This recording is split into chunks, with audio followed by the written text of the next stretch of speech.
So believe it or not, the year is about to come to a close, and I thought it would be a good idea to look back on the year and go over what I believe at least are the top 5 cameras of the year. Now that being said, any one of these cameras may be best for a particular person. That doesn't necessarily mean that they're going to be the best in specs and the best in everything. The way I'm judging it and kind of my criteria is I want to think about a camera that best suits the market that it is going after. What did the overall reviews say? What was kind of the buzz about the camera? And of course, this is all subjective here, so drop in the comment section below and let me know if you agree, if you disagree, and give me your list. At number 5, we have the Canon EOS R7. So this camera is a very super impressive camera. It is finally an APS-C camera that people have been wanting on the RF mount for a long time now. The autofocus is absolutely insane. It is pretty much top notch at this point. It is up there with their flagship R3 in a lot of ways. This shoots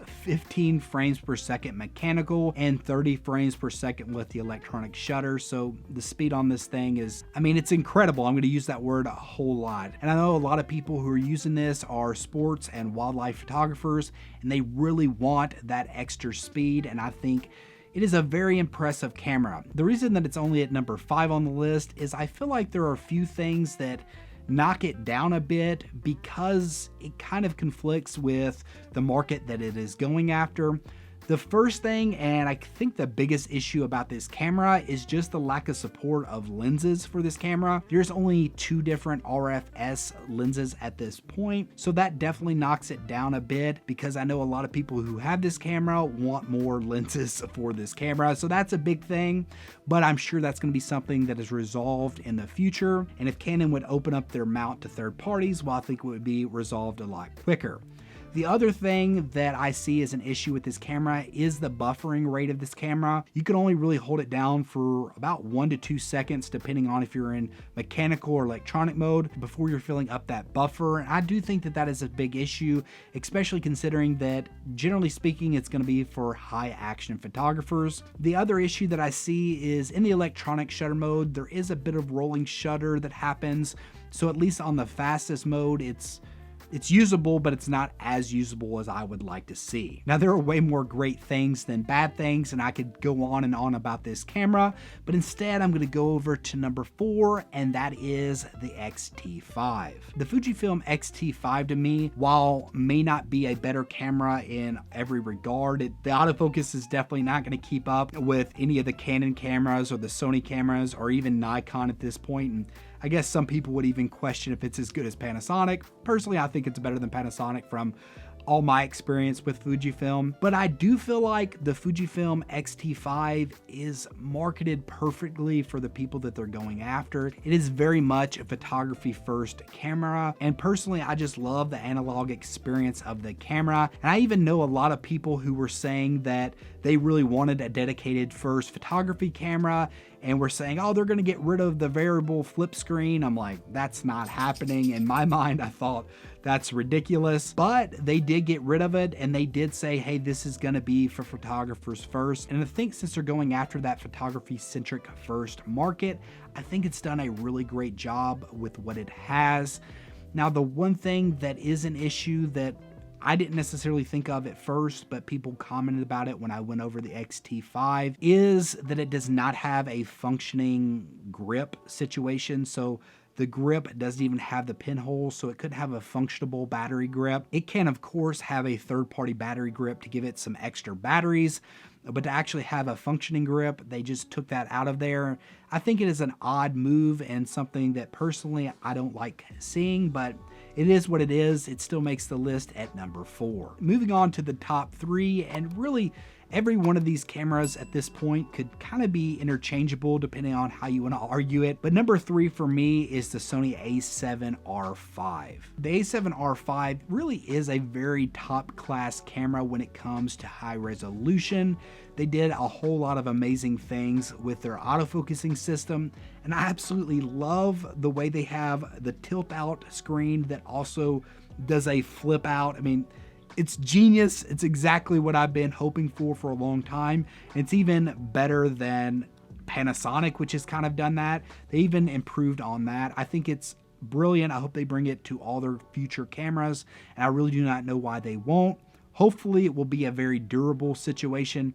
That may be a reason why they keep it off certain cameras, but I hope it does come. I hope it is very durable and it has moved on to future cameras. Now, some things that I wouldn't say necessarily hold it back, but I will say, I guess didn't inspire me to put it higher on this list, is the fact that they kept the same sensor and that they didn't push it even further. They did do some things with the autofocus and they have that AI chip, but I do feel like it is something that Canon's kind of been doing, like a deep learning AI thing. They just haven't really pushed it in the marketing. I feel like the autofocusing on all the different Sony cameras and the Canon cameras are great at this point. I don't know how necessary the AI element is. Now, they are using the AI in other ways, along with some pretty impressive IBIS that they have in this camera to help do the pixel stacking technology that they got going on, or the super resolution. I'm not sure exactly. Every camera calls it something a little bit different. The way that they're implementing it seems like it is a very great way to implement it. So there are some great things about this camera, but I do wish they would have pushed it a little bit further with the megapixel count, especially considering that even some of the higher action and photography cameras are pushing 50 with the A1, and the R5 and the R5C, they have 45 megapixels at this point. So I think if you're gonna justify a really high resolution camera, then maybe change up the sensor a bit, give maybe that type of sensor that is gonna double the light saturation. I think that would be a great type of sensor. You could bring in maybe a 80 megapixel sensor and give the low light performance of a 40 megapixel sensor. That would be absolutely nuts, and that's something that I would like to see going forward. Now, coming in at number 2 is the Canon R6 Mark II. Now, this camera does have a new sensor. They bumped it up to 24 megapixels, but in a way, this is kind of a very similar situation. I don't necessarily feel like it is a super inspired update over the R6, but in a lot of ways, I really don't feel like it had to be. They really just improved this camera just enough to bring out a new version of this camera, because the R6 was already a pretty brilliant camera and they improved it in pretty much every way. It's a way faster camera. It shoots 15 frames per second mechanical along with 40 frames per second electronic. And from what I've seen, the rolling shutter is fairly minimal on this camera. So it is definitely a usable 40 frames per second. The video modes, well, they didn't add all eye, which is very disappointing, but they did take away all the recording limits. So it's pretty much completely gone at this point, and I think that is a great thing. It is a full frame 4K 60, so that again is a great thing. So this camera is pretty much great in every way. They iterated a bit and added even more features to the autofocus.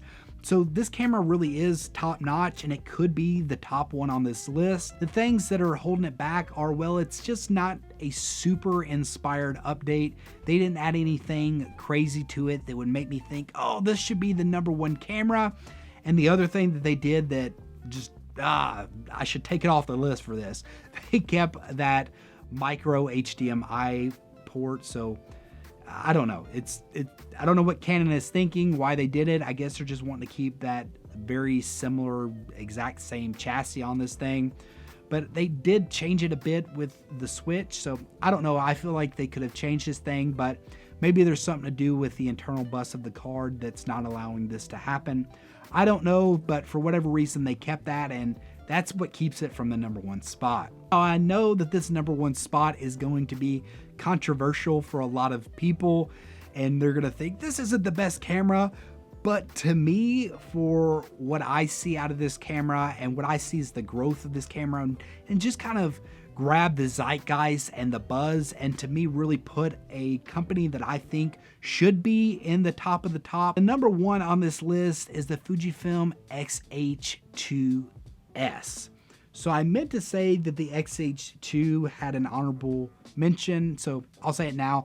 The XH2 is honorably mentioned on this list, but the XH2S to me makes the number one list. The reason that the Fujifilm XH5S made the number one spot on this list is I feel like they did almost everything right with this camera.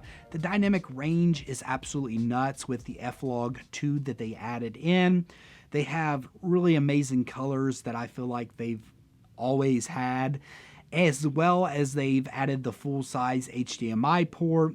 They've done really good with the stills and the video features of this camera. Even the low light on the APS-C sensor is very impressive. So this camera overall is a great camera. It reviewed really well. It kind of captured the zeitgeist of everybody in a lot of ways. It seemed like everybody was kind of taking a renewed interest in Fujifilm.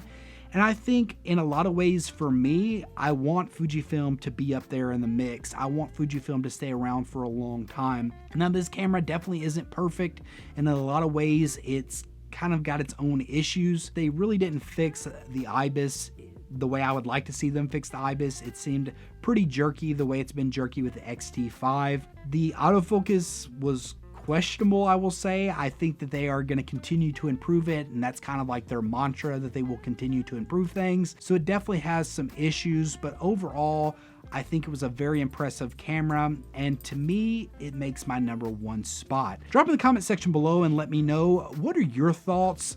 Is my list completely nuts? Do you think I'm crazy? Are you kind of agreeing with me? Give me your order in the comment section below. If you've liked this video, be sure to give it a thumbs up and consider subscribing. It helps me out a whole lot. Until next time, peace.